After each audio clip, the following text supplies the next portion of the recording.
जुदि फाथै लाइसिखौ बिसिनो हाबायब्ला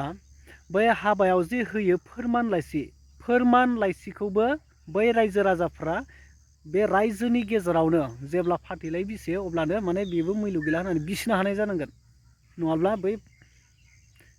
मैलु थानाय नङा बे जेबो ओंथि गैया सार्टिफिकेट होनायनि जेबो ओंथि बिथांमोननो नैबे सुसिला नार्जारि आब' जाय बिथाङा फाथैलाइ बिसि जानाय न'खरनि फाथैलाइ बिसि जाग्रानि बिब'जों कल रायज्लायहरनाय रेकर्ड नोंथांमोननो आं होनो नागिरदों बेयावनो नोंथांमोना गासैबो बाथ्राफोरखौ मिन्थिनो मोनगोन जाथायनि गुबै जाहोना मा बिब' जायो ने जाथाय जानायनि औ आच्छा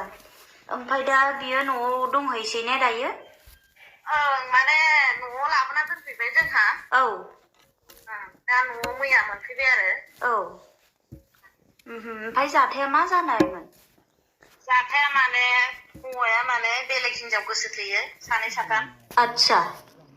गोसो थोना बे हिनजाव माने हौवा गैखाया गथ' गोनां ओमफ्राय बिहा माने सिगां माने बिहा हाबा जानाय माने ओमफ्राय खुदिया सानै थालांदों हौवासा सासे हिनजावसा सासे गिबि हिनजावा गोमानायलाय जोंहानि बिदा जायो नालाय कन्टेक्ट खामानि माने बिसोरो लायो नालाय बिसोरो बेनिफ्राय जोंहा बिदाया होनबाय दे होनबालाय मुगैया मुजुमाबा आंनि बिनानावखौ माबानोसै होननानै जोंहा बिनानावबो माने दे बिदिबालाय नोंनि खोथाखौ आं दानला मुगैया मुजुमा आं थांनानै संसार जाहैगोन दे जेबो नङा होननानै बुंनायलाय बिदानाव बिनायलाय जोंहा बिनानावबो थांबाय आरो ना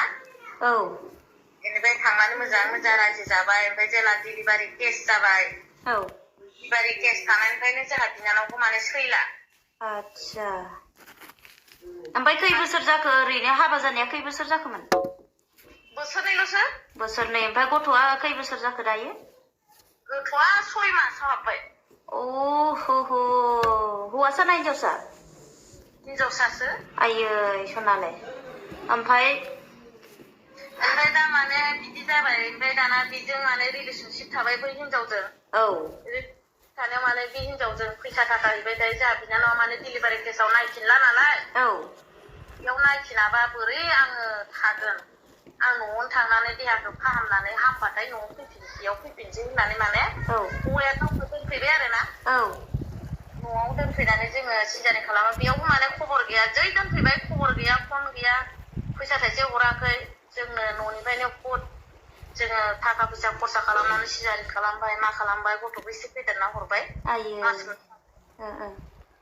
थांनाय लोगो लोगो माने जोंहा बिनानावखौ सैला माने जोगारो गथ'खौ माने गाज्रि होयो गोरलै समावनो नङा होननानै माने बुहुत आलाय खालामबाय बिनानावा दै दाख्लैबावै थांनायनिफ्राय आरो ना माससो जाहैबाय आरो मोनबासो आलु बाथोनजों बिदिनो ओंखाम जायो खरस होफैया गावहा बिदिनो थाङो बिथिं जाहैयो बै हिनजावनाव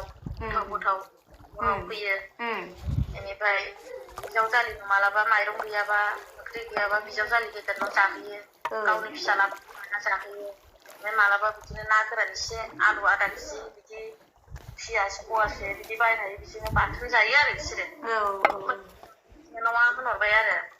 माबायदि सहायबावगोन आं होननानै ओमफ्राय जों होनहरबाय थायो नालाय दे नाय बेसे माबायदि हिनजाव लाबोनानै फैयो बियो नोंखौथ' रायजो राजा साखि लानासो लांदों जों थाङाखै नायथार माबायदि नों आलु बाथोनजोंबाबो ओंखामखौ जानानै सहायनानै था होननानै जोंनि बिदि बुंनायाव बिनानावबो बहुद सहायनानै थाबाय आरोना थानानै माने दाख्लै बै सिख्लानि नाम्बार मोननानै सहायनो हायियाव बे हिनजावनो फन हरबाय आरो जोंहा बिनानाव आरोना नों हौवाजों मानो नोङो बिदि माबानांगौ आंनि मानो सिखार खालामखो नोङो मानो बेफोरबायदि मिथिखानानै मानो बिदि बायदि खालामखो होननानै नांलाय हरनायाव जोंहा बिनानावजों बहुद थरखा थरखि जाबाय ओमफ्राय जोंहा बिनानावखौ होनबाय नोंखौ नोंनि हौवानो नांखायानो नोंखौ फैसा होनानैबाबो नोंखौ हगार हरगोननो बिदि जाबाय फैसाजोंबाबो नोंखौ हगार हरगोन नोंखौ नांखायानो ओमफ्राय गामियाव माने बियो दा खोनानो मोनबाय दहाय फुङाव सानसे सिगांनो माने हौवाया जोंहा बिनानावनि बिखुल माने गय जरा फाथै जरा लानानै गामिनि माने नोंसोर जेरैखि जायाबाबो आं नोंखौ हिनजावखौ बोखानानै होथारनांगोन होननानै बुंनाय खौरां फैबाय आरो दहाय मोनायाव माने गामिनि रायजोफ्रा बेबायदि गुस जानाय सिस्टेम फैबाय खोमा सिजन बेफोरबायदि रायलायनाय राव ओंखारबाय नामा बिसोराव दा बेबायदि माने बिसोरो उदितसो लादोंमोन फुङाव बिनानावा सानदोंमोन मिलायना होगोन अनलायनानै रायजोखौ मोजां जागोन साननानैनो माने मिलायना होगोन होननानैसो माने सानदोंमोन आरोना आरायथासिम गावसोरनि गामिनि उदित जाबाय ओमफ्राय दसेनो बिनि मिथिंखौ लाबायनो दसेनो फाथैखौ बिसिना होबाय जाहैबाय आरो आयो माने बिराद दुखु नाङो नोंथांमोना थारैनो पुरा फारसेनिफ्राय A to Z बुजिबाय नङासै फुल गोरोन्थियानो सोरनि माने हौवासानिनो डाइरेक्ट हौवासा न'खरनिनो डाइरेक्टखा आरो बेजों लोगोसे रायजो राजानि बिराद गिदिर भुल डाइरेक्ट हमनानै मोनखाबाय भिडिअखौ नायनायावनो माने हमनानै मोनखादों जे ओरैबायदि माने रायजोनि गोरोन्थि आरो बै हौवानि गोरोन्थि हौवाया सानै साथाम हिनजाव गोसथोयो गदाय गिबि लाग्रा ओरैबायदि बेबायदि मानसिखौ निमाहा होनानै मानसिफ्रा बै रायजोफ्रा बेबायदिखौसो दोननानै बेसेबां मोजां बै गोरलै गथ' गोनां 6 मासबो जायाखै आरो हाबा जानाया 2 बोसोरल' जादों बेफोरबायदिखौ माने गारहोनाया बे मूर्ख समाज आरो नै बे मोनसे बाथ्राखौसो ओरैबायदि दुखु मोनदों जे जोंनि बर' समाजाव हाबा दानोब्ला मोनसे आनसलिक थायो हिन्दुआनो जा ख्रिस्टानानो जा बाथौआनो जा ब्रह्मआनो जा बा जिखुनु धोरोमानो जा मोनसे आनसलिक थायो आरो बे आनसलिकआव धोरोमनि मोनसे गौथुम थायो जाय आफादफोर धोरोम आफाद थायो बै आफादाव मोनसे सार्टिफिकेट होयो जेब्ला हाबा दानो जेब्ला हौवा आरो हिन्जावखौ आनसलिकनि मानसि लाबोनानै गौथुमनि मानसि लाबोनानै जेखि गौथुमावनो गोलैया मानो आनसलिकनि दैदेनगिरि लाबोनानै गौथुमनि बा आसारि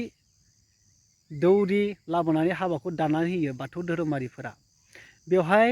बाथौ धोरोमनि आसार खान्थिजों हाबा दाननाय हिसाबै मोनसे फोरमानलाइसि होयो सार्टिफिकेट होयो बाथौ धोरोमनिफ्राय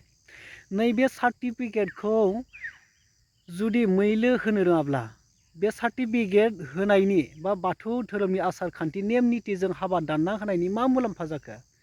जुदि फैसा होनानै फाथैलाइ बिसिनानै गारहोलायनो हायोब्ला अब्ला बै सार्टिफिकेट होनायनि मैल'आ बहा थाखो बै सार्टिफिकेटखौ आनसलिक एफा मोजां धोरोम सैथो धोरोमनि मोनसे गौथुमा बेखौ माने फोरमान हिसाबै सार्टिफिकेट होनाय जायो बेखौ इयुनाव बिनि आयेननि बिजिरनाय आयेन हिसाबै बेजों थांनाय जागोन बा गोबां माने बेहाय पावार होनाय जायो थ' अब्ला बेखौ माने इसेबां अपमान खालामदों जे फाथैलाइ बिसिनायाव बै बुस्थुखौ जे माने जेबो मुल्य दोनासै नैबे बिराद गिदिर साननो गोनां जे फोरमानलाइसि सार्टिफिकेट मेरिट सार्टिफिकेट बेखौ जे जेबो भेलु दोनालासिनो दिनै डाइरेक्टलि फाथैलाइ बिसिबाय सावरायालाबासिनो बे माने ओरैबायदि मोनसे दुखुनांथावना बेखायनो आं खावलायदों आरो नोंथांमोना गोबां सोंहरदों कमेन्टआव हिन्जावसाया बहानि आरो हौवासाया बहानि दा गोबाङानो सोंहरदों माखासेया मिथिबाय जानांगौ आरो माखासेया मिथियाखै दा हौवाया जादों गलाघाट सिसुगुरि आरो हिन्जावा जाहैदों राङापारानि राङापारा बिथिं साहा ओनसोलाव मोनसे पाहारपुर होननाय दङ नैबे जायगानि हिन्जावा थ' नोंथांमोना मिथिबाय आं सानदों बा आं खावलायदों बे राङापारानि जे बाथौ आनसलिक दङ आनसलिकनि जे गौथुमारि दैदेनगिरिफोर दङ जे सारमोना जे हाबा दाननायाव सार्टिफिकेट होनाय फोरमानलाइसि नैबे भेलु दोनैनि माखासे बिनि सलुसनखौ लानांगौ माबायदि खालामहैनांगौ आरो थांनानै बिनि सायाव बिजिरनांगौ जे बे फोरमानलाइसिखौ मानो मैलु दोनाखै इसेबां गिदिर रायजोनि गेजेराव समायखेरा लाहोनानै बे सार्टिफिकेटखौ होनाय जायो गथायनाय जायो रायजो राजानि सिगाङाव थ' बेखौ ओरैनो नंखाय माबाबायदि खालामना दोननाया बे ओरैबायदि गिदिर आयेननि बेरेखा आरो रायजो राजाफोरनि थाखाय बे ओरैबायदि धोरोमखौ लानानै बिराद गिदिर मोनसे बिपद खालामना लानाय जादों बै रायजोआ थ' बेखौ ओरैबायदि गेदेर सलुसन खालामनांगोन नैबे ओरैबायदि मोनसे दुखुनांथावना बे जाथाया बे सलुसना जाथारनांगोन खोथाखौ बुंनो नागिरदों जुदि फाथैलाइखौ बिसिनो हाबायब्ला बै हाबायाव जे होयो फोरमानलाइसिखौबो बै रायजो राजाफ्रा बे रायजोनि गेजेरावनो जेब्ला फाथैलाइ बिसियो अब्लानो माने बेबो मैलु गैला होननानै बिसिनो हानाय जानांगोन नङाब्ला बै मैलु थानाय नङा बे जेबो ओंथि गैया सार्टिफिकेट होनायनि जेबो ओंथि गैया। आं डाइरेक्ट बुंबाय जुदि बे सार्टिफिकेटखौ मैलो दिनैनि सायाव जेबो बिसार जुदि खालामाबा बिनि सायाव जेबो मोनसेबो जुदि सलुसन लाबोनो हायाबा बे सार्टिफिकेट फोरमानलाइसि होनायनि गौथुमनि जेबो मैलु थानाय नङा। थ' नैबे बुस्थुखौ खालामथारनांगोन, बिनि सायाव बिजिरथारनांगोन, बिनि सायाव मोनसेब्लाबो ओरैबायदि बिजिरनाय लानांगोन, बेखौ आं खावलायदों। थ' लोगोफोर, नोंथांमोननि गेजेराव नैबे माखासे गोनां बाथ्राखौनो लानानै भिडिअखौ शेयार खालामनो थाखाय फैनाय जादोंमोन। नोंथांमोना हाजासे शेयार खालाम आरो बिनि सायाव मा फोरमायनो सानो नोंथांमोना गोबां कमेन्ट खालामनानै फोरमायहरदो।